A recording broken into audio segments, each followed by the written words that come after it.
여러분 반갑습니다. 오늘도 새벽 돌베개에 나오신 모든 성도님들을 주님의 이름으로 환영합니다. 또 새롭게 또 한 주가 시작되었는데요. 오늘도 욥기 말씀을 또 계속 묵상하면서 또 이 한 주도 또 이 한 주의 시작인 월요일도 잘 살아내는 우리 모두가 되기를 바랍니다. 오늘 우리에게 주시는 하나님의 말씀은 욥기 15장 28절로 35절까지의 말씀입니다.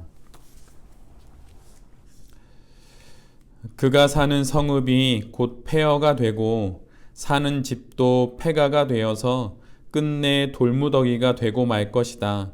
그는 더 이상 부자가 될 수 없고 재산은 오래가지 못하며 그림자도 곧 사라지고 말 것이다.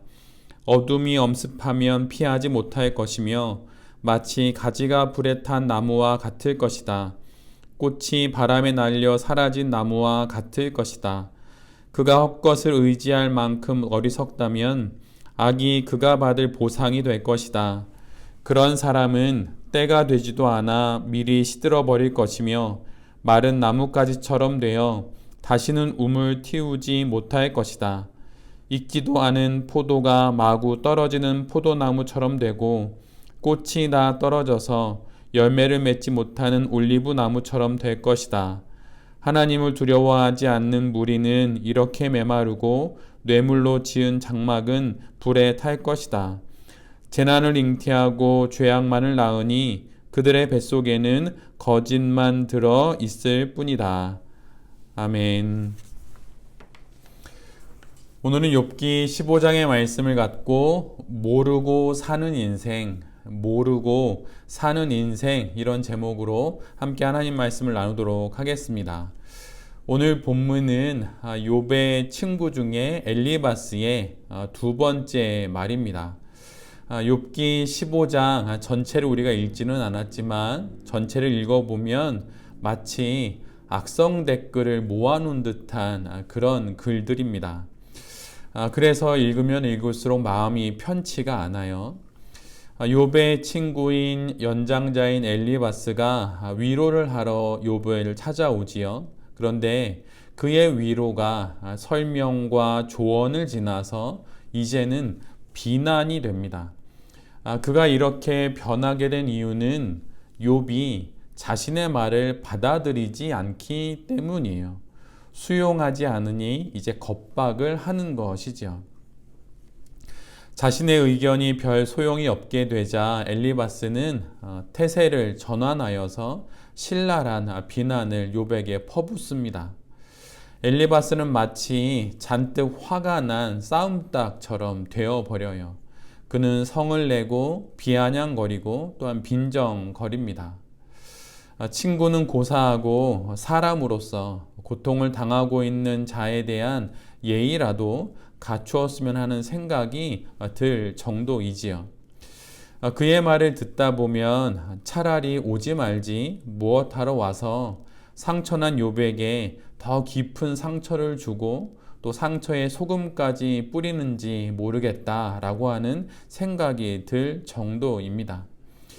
이제 엘리바스는 앞에는 고난을 겪는 욥을 잘 조언하고 충고하다가 이제는 그를 비난하는 때까지 이르게 되지요. 그래서 이제 엘리바스 앞에는 고난을 겪는 욥은 사라지고 욥이 겪고 있는 그 상황에 대한 자신의 의견만 남아있게 된 것입니다. 욥을 위로하기 위해서 왔지만 욥이 자신의 이야기를 들어주지 않자 그 위로의 대상인 욥은 사라지고 자신이 내놓는 의견과 말들이 가장 중요한 것이 되어 버리는 것이에요. 소위 좋은 게 좋은 것이다 라고 하는 말이 있습니다. 보통 좋지 않은 의미로 부정적인 의미로 쓰이게 되지요. 마치 유야무야 넘어가자는 말로 들려서 좋은 것은 좋은 것이 아니다 이런 것보다는 옳은 것이 좋은 것이다 라고 말하는 또 그런 경우도 있지요. 그런데 욥의 이야기가 욥기가 우리에게 말하는 것은 옳은 말이 전부 다 상황에 맞는 말은 아니라고 하는 것을 우리에게 말해주고 있습니다.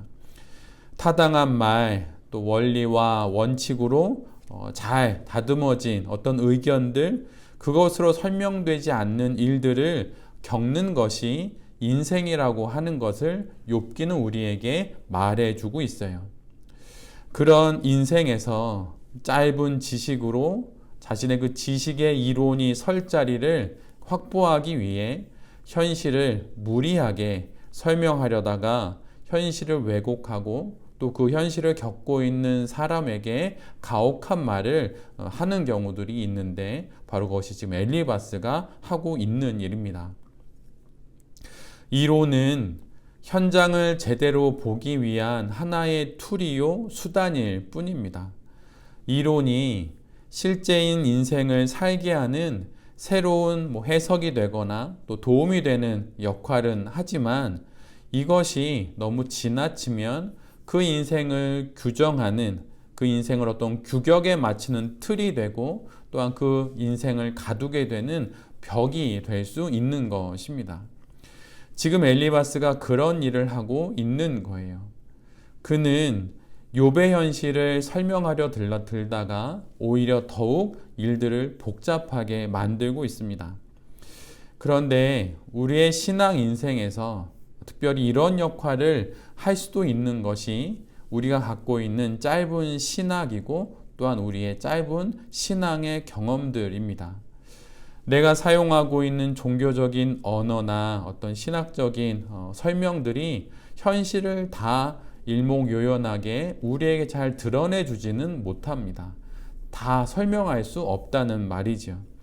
나의 신학과 또 나의 신앙이 내가 겪고 있는 상황들을 다 설명할 수 없고 또한 누군가가 겪고 있는 그 상황을 다 또한 설명할 수는 없는 것입니다. 하나님은 항상 옳으시지만 유한한 인간인 나는 틀릴 수가 있습니다. 모든 상황 속에서 마치 자신의 신학과 신앙이 모든 답을 가지고 있는 것처럼 여기는 것은 매우 위험한 생각입니다. 삶은 매우 복잡하기 때문이에요.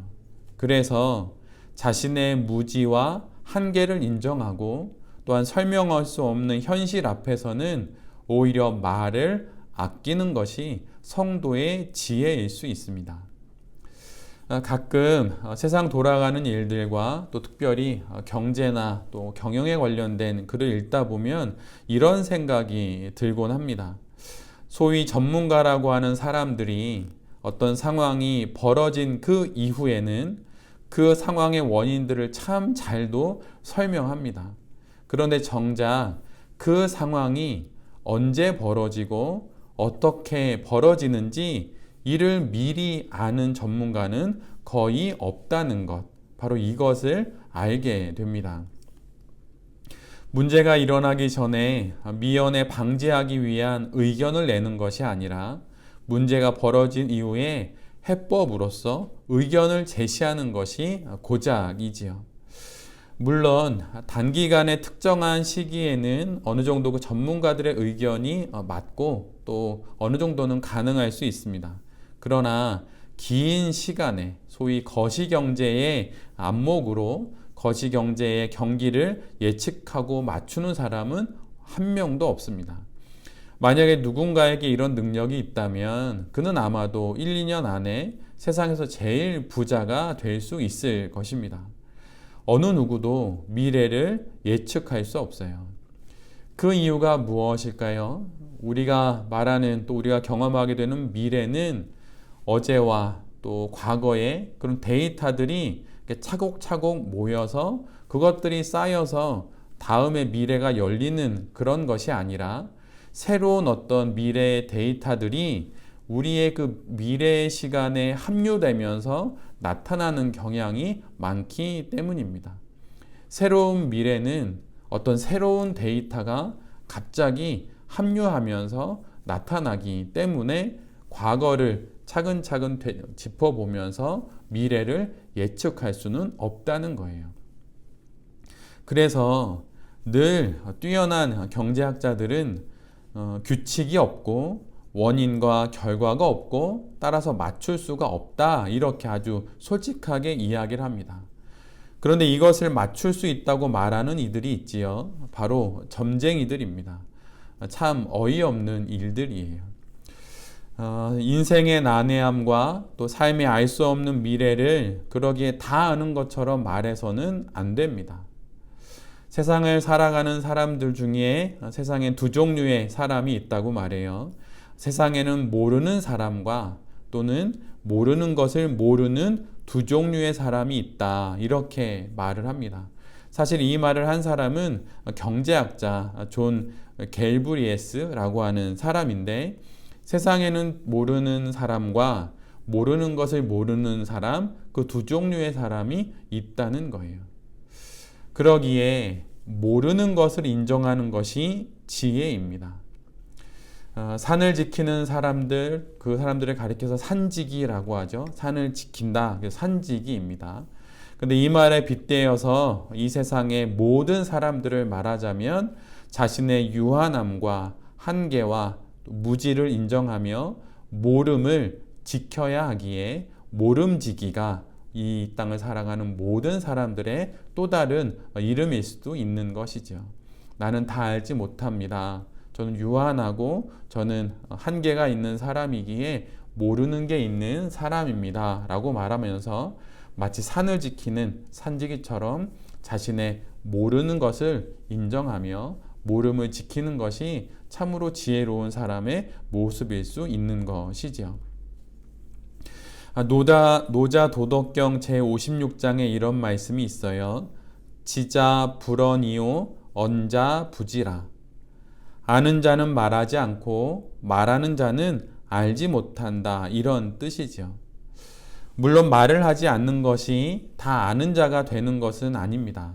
그러나 자신의 말이 아무런 소용이 없는 그런 경우를 만났을 때 오히려 입을 닫는 것이 지혜일 수 있는 것입니다.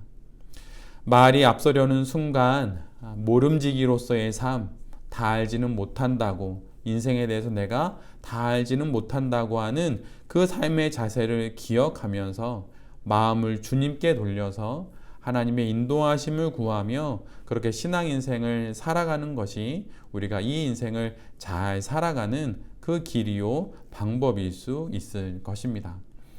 겨울이 코앞에 왔습니다. 잠깐 하늘과 또 산도 바라보면서 계절의 변화를 어김없이 만들어내시는 하나님 앞에서, 전지전능하신 하나님 앞에서 나의 유한함과 한계와 무지를, 그래서 나의 모른다고 하는, 다 알 수 없다는, 이 세상을 다 알지는 못한다고 하는 그 사실을 잘 지켜내면서 주님이 이끄시는 대로 이 한 주를 또한 잘 살아가는 새벽 돌베개의 모든 성도님들과 또 이 말씀을 전하는 제 자신이 될 수 있기를 간절히 기도드립니다. 아멘. 기도하겠습니다. 주님, 평생을 살아도 결국 우리는 인생을 다 알지 못합니다. 산을 지키고 돌보는 산지기처럼 피조물인 내 자신의 유한함을 기억하고 하나님 앞에서 모름지기의 삶을 잘 살아가는 우리 모두가 되게 하여 주시옵소서. 나의 짧은 지식과 신학과 신앙으로 내 의견의 설 자리를 확보하기 위해 사실을 왜곡하지 않게 하시고 맞으면 예라고 하고 아니면 아니라 하는 정직하고 솔직한 성도가 되게 하여 주시옵소서. 한 주간 또 이 하루 인생을 살아갑니다. 모든 시간과 만남 속에서 적절한 말을 하게 하시고 모든 일들의 진행 가운데 우리 곁에 임마누엘로 또한 에베네셀로 함께하여 주시옵소서. 이 모든 말씀 예수 그리스도의 이름으로 기도드립니다. 아멘.